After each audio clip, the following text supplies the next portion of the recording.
For most of us, home exists as a sanctuary that keeps the world outside at bay.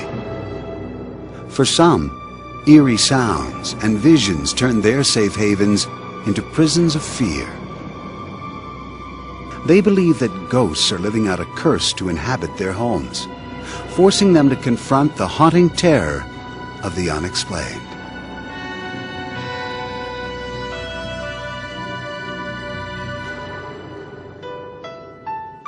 Since the day they married in 1987, police officer Tom Brown and his wife Linda had dreamed of owning a home. In 1996, the Browns, with their 2 children, moved into a 3-bedroom brick house on Twin Oaks Court in East Peoria, Illinois. Their dream had finally come true. It quickly became a nightmare on the very first night in the house. Tom and Linda were fast asleep when violent noises rose from the basement 1 floor below. It sounded like somebody was going through all of our stuff in the basement. I got up, I thought, can't be. So I went downstairs, and you could hear just plain as day, somebody's moving boxes around, throwing stuff around. It sounded like somebody was mad, just throwing stuff. Nothing's moving. Nothing's going anywhere. You could hear it, but you couldn't see nothing. Convinced that the stress of the move had been too much, Tom and Linda dismissed the incident until the terrifying sounds returned the following evening. This time, even louder. Doors knocked and slammed.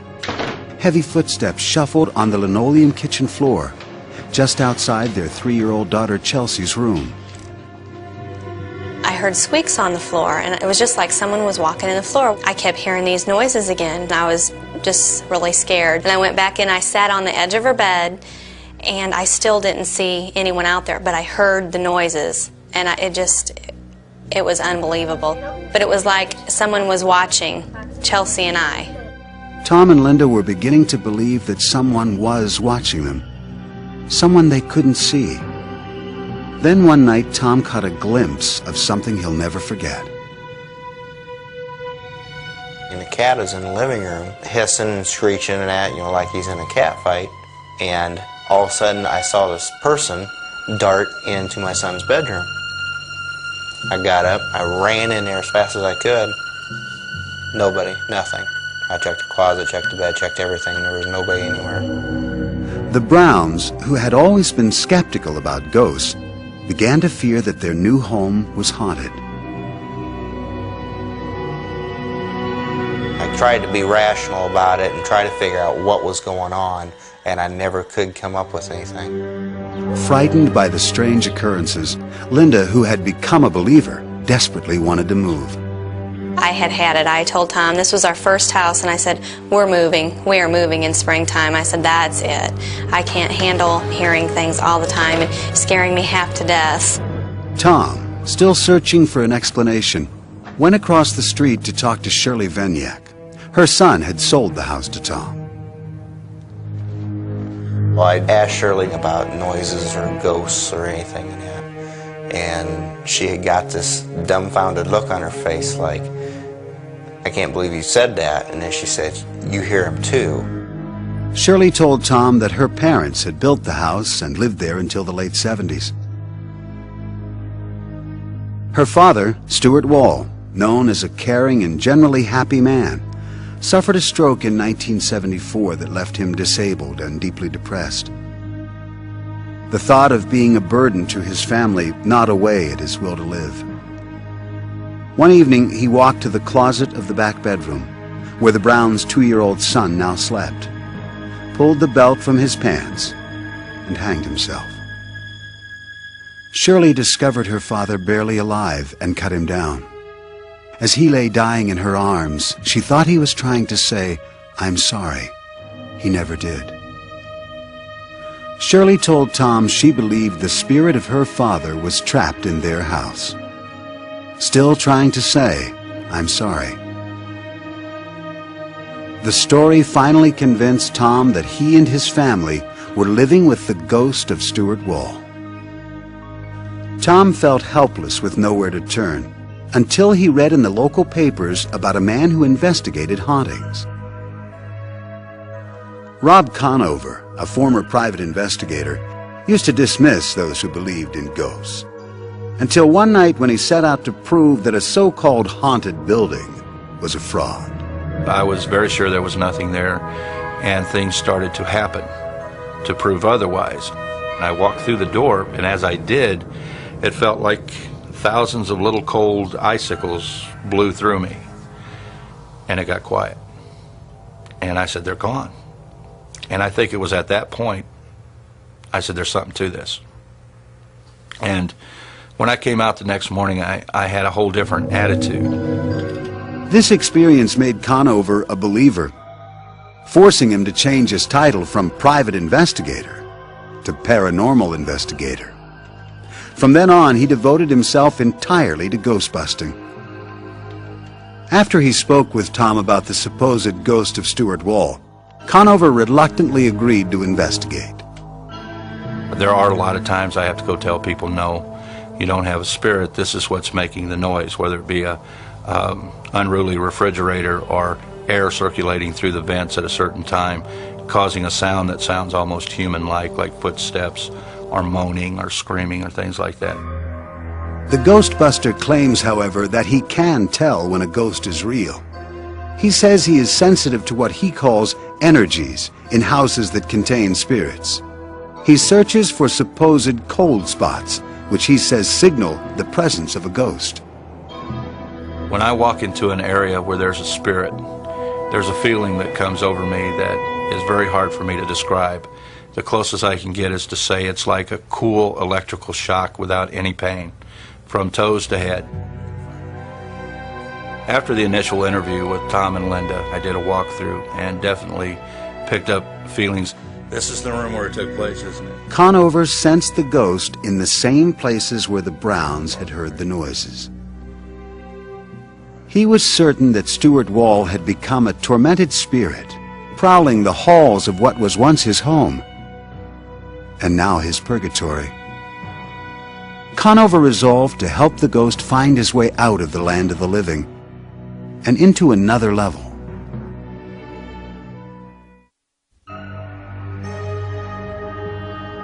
Paranormal investigator Rob Conover arrived at the Browns' house armed with equipment to do battle with the ghost of Stuart Wall. 20 years before, Wall had committed suicide in the back bedroom. Conover believes that his tormented spirit now prowled its halls, and he was confident that he could coax this troubled spirit through the light, his term for moving ghosts from this world to the next. When we pass away, we're all confronted with the light. And for us to stay on this side and not go through the light, the reasons for that are because we're attached to a person, place, or object on this side that we feel we have to protect or be with. Conover and his assistant began to walk through the house looking for Stuart's presence. Tom Brown, the owner of the home, and Shirley Vaniak, Stuart's daughter, followed closely behind them. I felt Stuart's presence. These stockings began to go back and forth by themselves. And I said out loud, so Stuart, you have my attention now. Do I go in the house or do I go in the basement? And at that point there was a loud bang in the basement. So we went down into the basement and his presence felt big time. They focused a video camera on the room, lit several candles, and turned out the lights. With the Bible in his hand, Rob called out to the spirit, asking it to show itself to Tom and Shirley. Stuart, I know you're down here. I explained to Stuart that God is a merciful God. And Stuart had been a good person all of his life. He had helped many, many, many people. And I believed that God had a place for him on the other side and was waiting for him. After more than an hour, the supposed ghost still had not responded to Conover. But the investigator was certain of the spirit's presence. I could see Stuart's ectoplasm. The ectoplasm is the energy that goes in front of a spirit that helps him move through the air. It's made up of electricity and energy. And I was able to see that. Again, he pleaded with the spirit to appear, now worried that it might totally ignore his request. And when I had about reached the end of my rope is when the hallway in the basement filled with this beautiful blue light that was very dense. You couldn't see through it at all. I didn't see the light at first until Shirley nudged me and said, "See, look." And then I moved my head over and saw it, and if I would never saw it, I'd never believed it had happened. To me, it was like a bluish green light. It was extremely light, bright, like a welder welding. Then, in a matter of seconds, the blue light faded away. It was at that point that I took my Bible and I stood up and made contact with Stuart and helped Stuart cross over into the light. The house felt like you had 150 guests in the house and you was cram-packed and you couldn't fit another person in, and all of a sudden everybody just left and shut the lights off. It was just a very empty feeling, like nobody was there no more. And you was all by yourself. Conover says at that moment the ghost of Stuart Wall left the house forever. The investigator immediately turned to the camera, excited about seeing the event on tape. This is what they saw. Yeah. Guys? Oh, look at the light. Tom, being a policeman, said, "I want to look at your videotape because I know that light's on the videotape." We put the videotape in. You heard our conversation, but there was no light on the videotape. And Shirley said, "Why?" And I said, "Because we were the only ones meant to see that light." Since that night, calm has returned to the house on Twin Oaks Court. The mysterious sounds and terrifying visions are gone.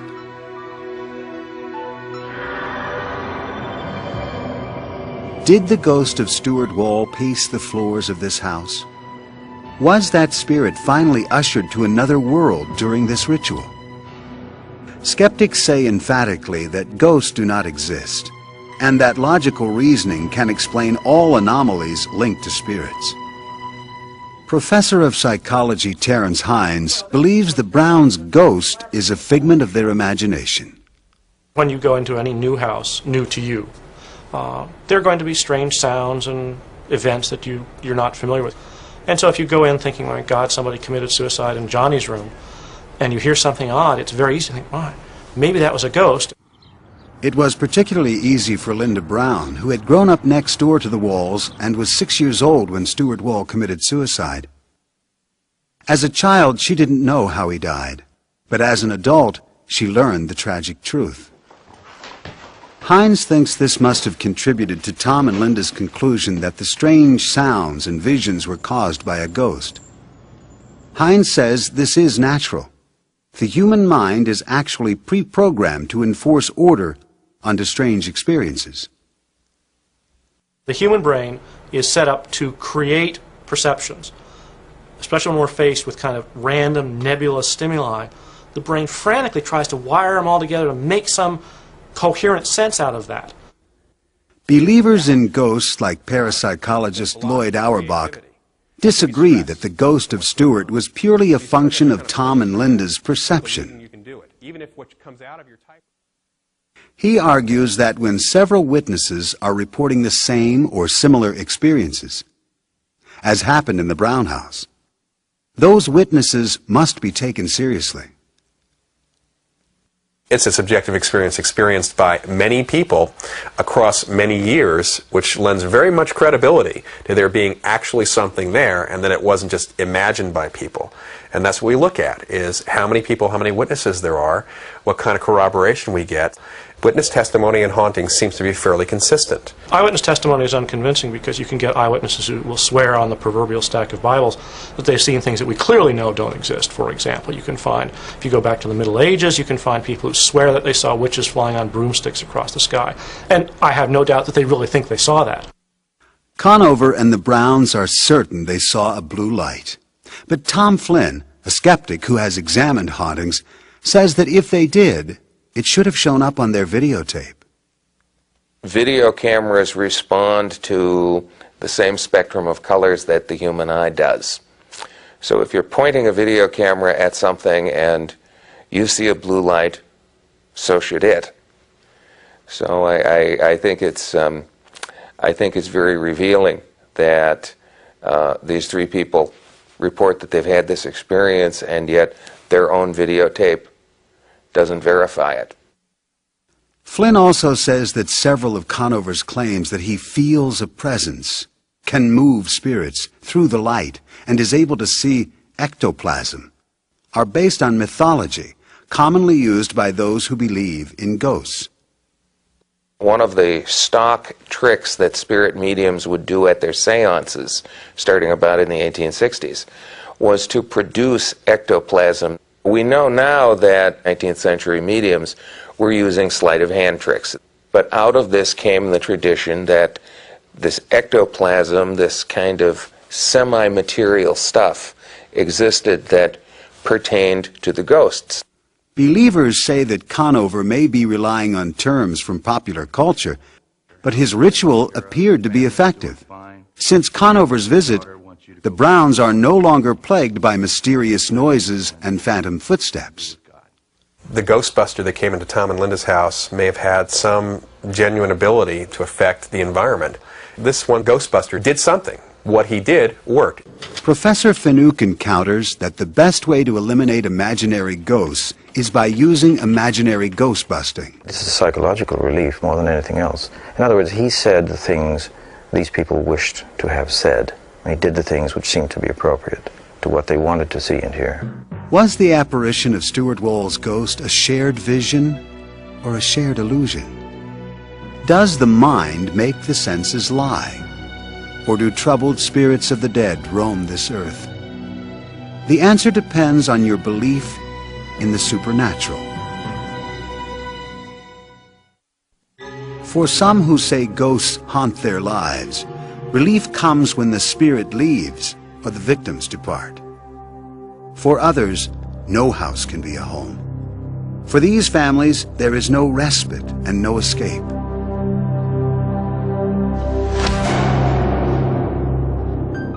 A painful divorce in 1968 left Beth alone with a small child and little money. She was rebuilding her life when she met Bob Batesel a few years later. They fell in love, got married, and Bob adopted Beth's daughter, Leah. In 1971, when the Batesels moved into this two-family house in New Brunswick, New Jersey, the young family's newfound happiness would be fleeting. Strange events began happening in the house. At first, Bob and Beth dismissed the odd activity. Lamps swinging, doors opening and closing, objects appearing in the wrong places. Then they were forced to confront the terror trapped in the walls of their new home. The pungent smell of rotting flowers wafted throughout the rooms. Temperatures supposedly rose to sweltering levels for no apparent reason. They began to witness shocking sights. Knives, forks, and baby bottles darted about the house, making them fear for their lives. I felt very scared, unsafe, undermined. You didn't know what was coming next, and that's a very undermining feeling of never knowing that the ground or the rug is being pulled out from under you.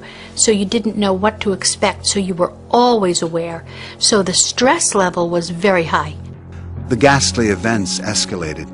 The Batesels claimed they were attacked by small objects hurled about the house by unseen forces. I had some friends over for lunch, and just out of nowhere, the bathtub stopper, a round bathtub stopper, just came flying between two of us that were seated at the table as though someone just threw it. The moving objects became even more threatening. One night, Bob and Beth were paralyzed with fear as they watched a lit cigarette drift down from the ceiling. We just didn't know what to do because we didn't know whether to reach out and grab it, if someone were actually holding it that we just didn't see. If it hit the floor, would it start a fire? We just didn't know what to do. The enormous stress from incidents like this forced Beth, who had never believed in ghosts, to confront what seemed very much like a haunting. Word of the Batesels' ghost spread, and a spiritual group interested in paranormal activities asked to conduct a seance in their home. Bob and Beth, at a loss for an alternative, agreed.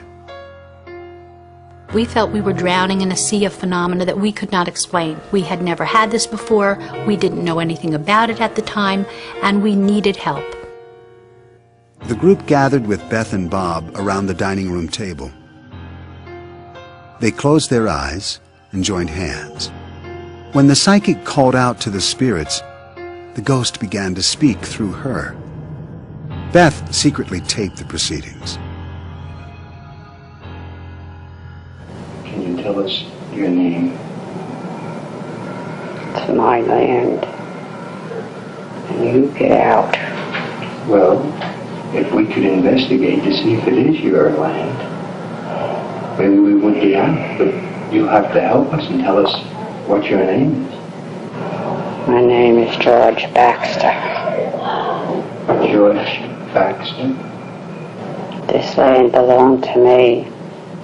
I bought it in the year 1872. Now you look that up, mister. We will, George. The next day, Beth went to the New Brunswick Library to research the history of the house. She discovered a George Baxter had bought the land in 1872. Beth was stunned, but Bob remained skeptical until a few weeks later, when they found threats written in lipstick and marker on the walls and mirrors. Now Bob was certain that his house was haunted.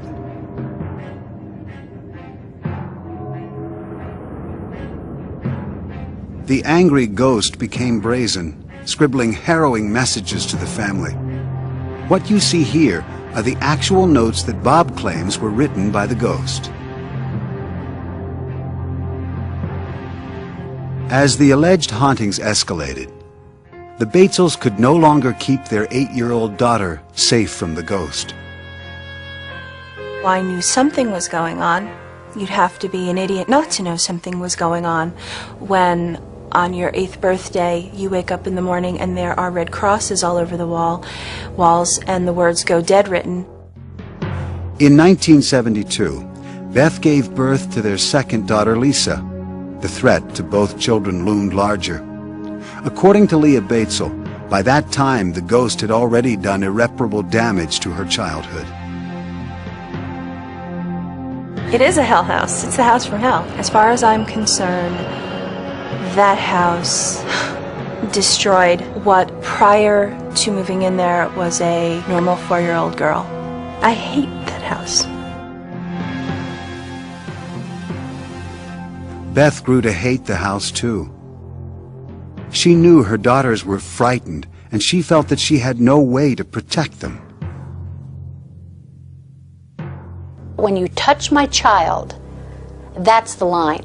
And that's what happened. There were a number of incidents, a couple in particular, that were very, very focused on our children, and we felt that that was it and we had to leave.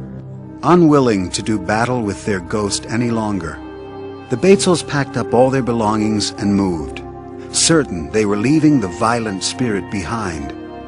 Their desperate attempt to escape only took them deeper into the mystery.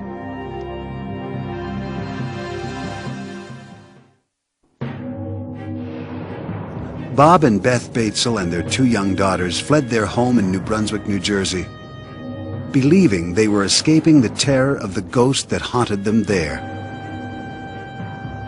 For 4 years, the Batesels lived in this house, where they were harassed almost daily by ghostly threats. Now they were searching for a more peaceful abode. The Batesels moved to an apartment in Clinton, New Jersey. The persistent ghost followed, and only became more hostile. The Batesels claimed that an unseen force shoved Beth, Bob, and Leah down the stairs. They moved again. This time they moved further away, to Flemington, New Jersey. They had barely finished unpacking when one morning, to Beth's horror, she found a butcher knife impaled in the kitchen door frame. She knew then they had not eluded the vicious spirit. Once again, we moved into a new place, hoping that the phenomena was over and it would have stayed far behind us, and we could just pick up where we always were, trying to be a normal family. From 1971 to 1985, Bob and Beth moved 11 times. and their lives were anything but normal. We lost friends because we couldn't explain anything, and everybody was looking for an explanation. Everybody would blame us. It's happening to you, therefore, it's your fault. With no one to turn to, they united to battle their demons. They built their last house from the ground up in Lake Ariel, Pennsylvania, hoping the fresh start would finally eradicate the ghost. It didn't. The first weekend after moving into the Lake Ariel home, a ghost left the Batesels a most horrifying welcome.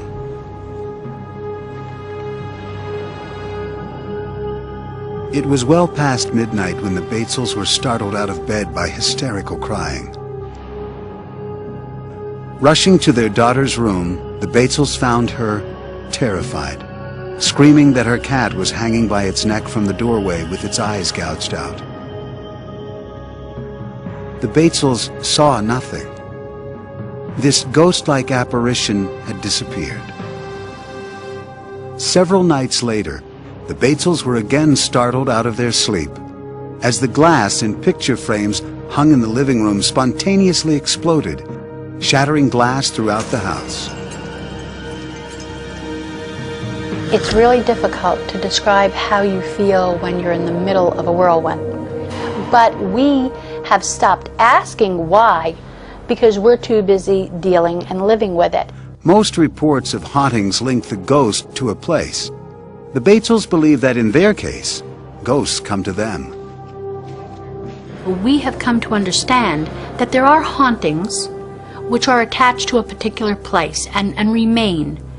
And then there are hauntings that seem to be the people. The people are haunted, not the place. So no matter where the people go, it doesn't matter. They will still be haunted. From everything that has been done and tested and what we've been told, I seem to have some kind of presence. I am some kind of magnet that seems to attract these spiritual things. The Batesels, physically and emotionally exhausted, say they can no longer try to escape the ghost. They remain in their Lake Ariel home, resigned to its hauntings and uneasy about what may lie ahead. Do the Batesels somehow attract hauntings and spirits wherever they live? Or do they create their own demons? For scientists like Nobel Prize-winning physicist Leon Letterman, the answer is simple. I would just flat out say, you don't have haunted houses. You have either some gullible people or some dishonest people who are making this all up. Science has no room for ghosts.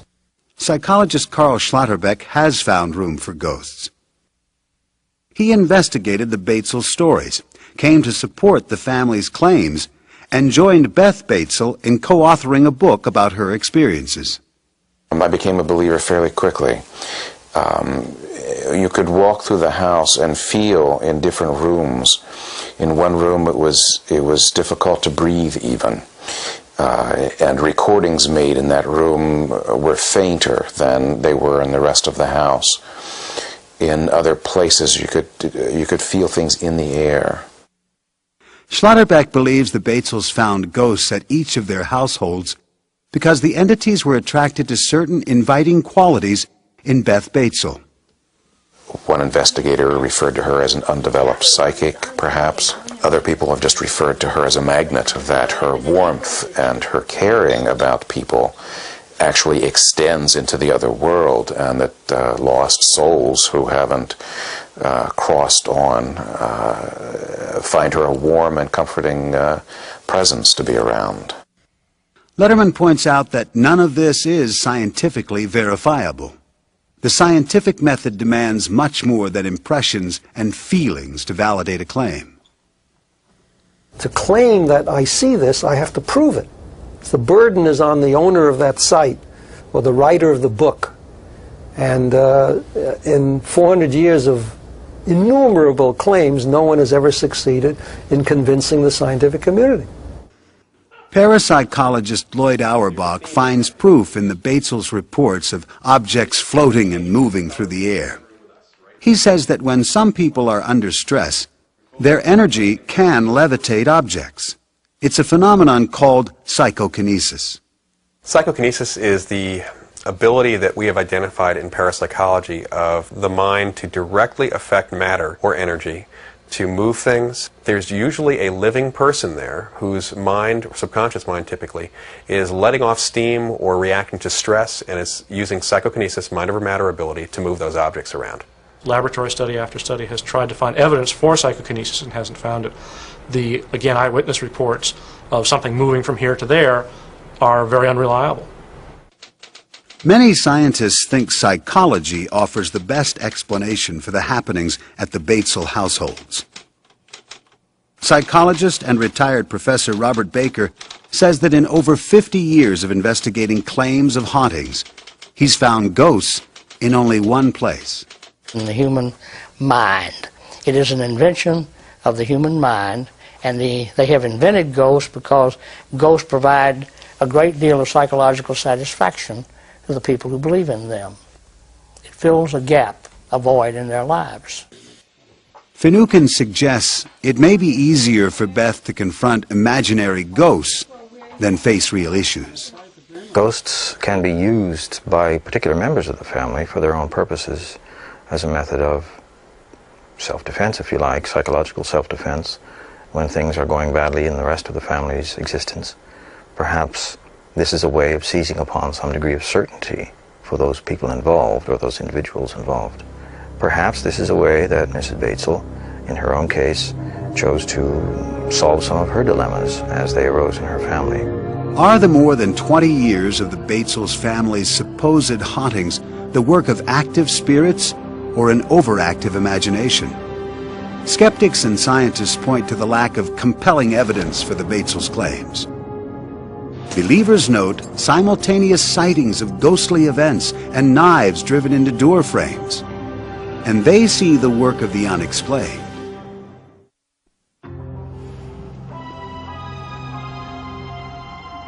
For centuries, Native American elders have passed down legends that tell of hidden places deep in the mountains of Colorado. For the spirits of the dead, these sites are sacred portals that provide passage in and out of this world to the next. For the living, these places are mysterious gateways that offer a glimpse of the unknown.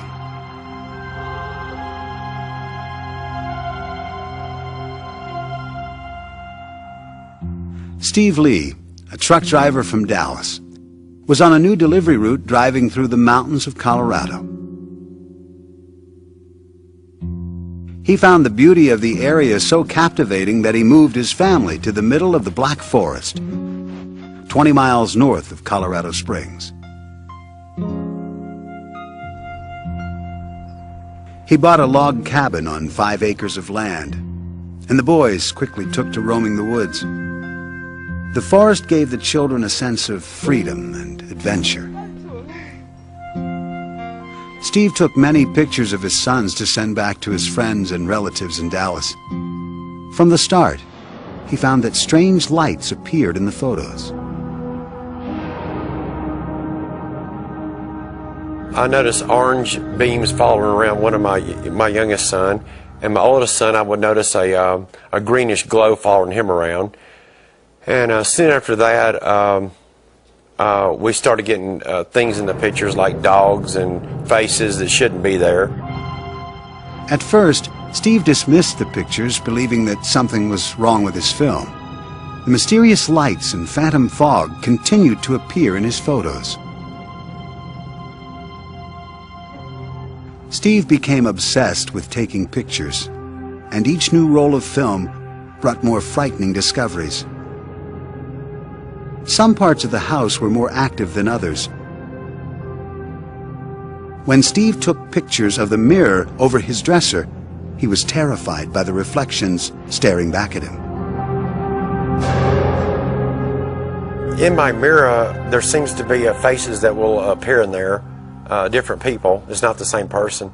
A face will appear in the mirror and it will dissipate, and then another one will appear and it will dissipate. Steve refused to believe he had ghosts. He installed security cameras around the house, hoping to find evidence that the lights and fog were man-made.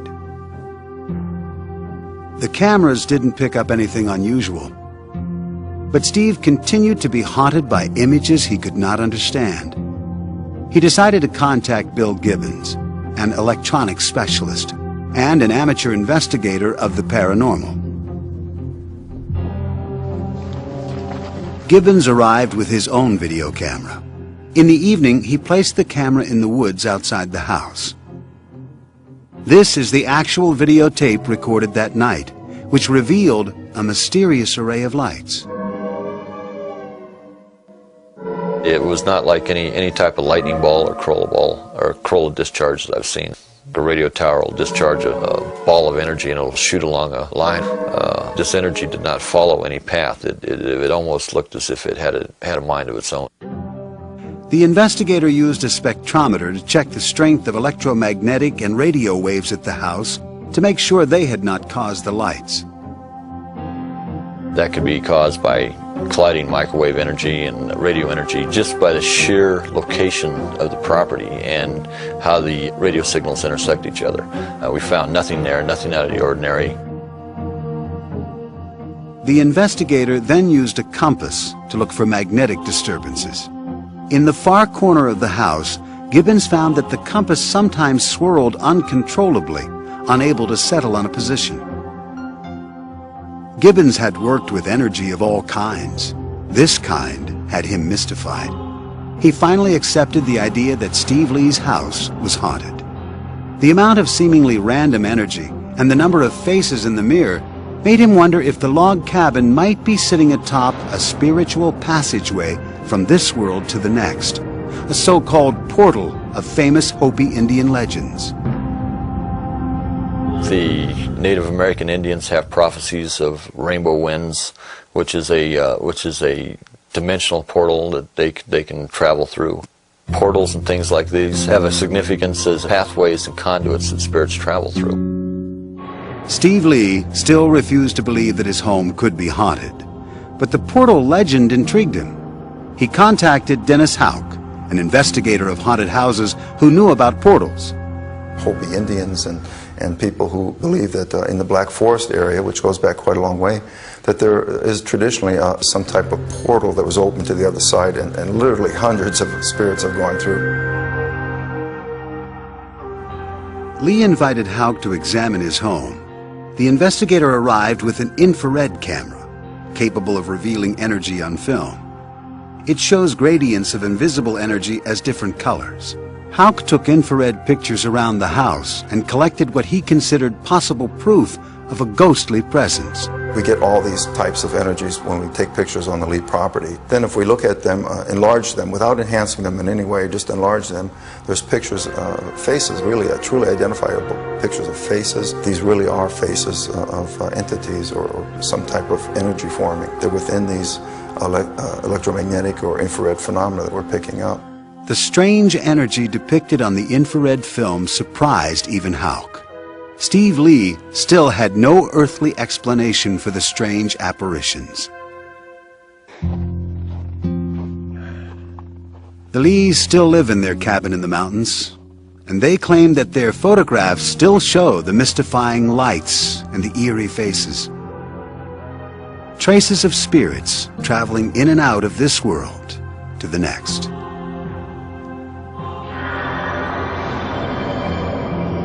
Is the Lee house filled with spirits moving through a legendary portal? Are the surprising photographs evidence of a new kind of energy that allows ghosts this passage? Scientists and skeptics offer a resounding no. Tom Flynn, a photo expert, believes many of the anomalies on the photos have logical explanations.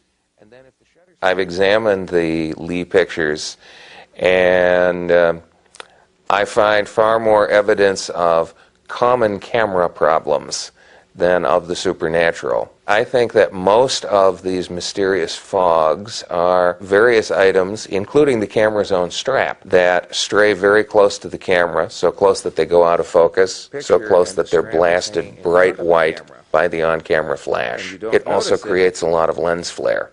And that's where you get the characteristic little round transparent circles that kind of glow whitish. Those who believe that this Colorado house may be sitting on top of a spiritual gateway say that Lee's photos may have captured the portal in action. I believe photographs can catch things. I've seen photographs that have cut other dimensions before at other places. And be it through a mirror or through some type of very, very fast-speed film, we see ghosts or have ghost apparitions in certain areas because the energies there allow that materialization to happen.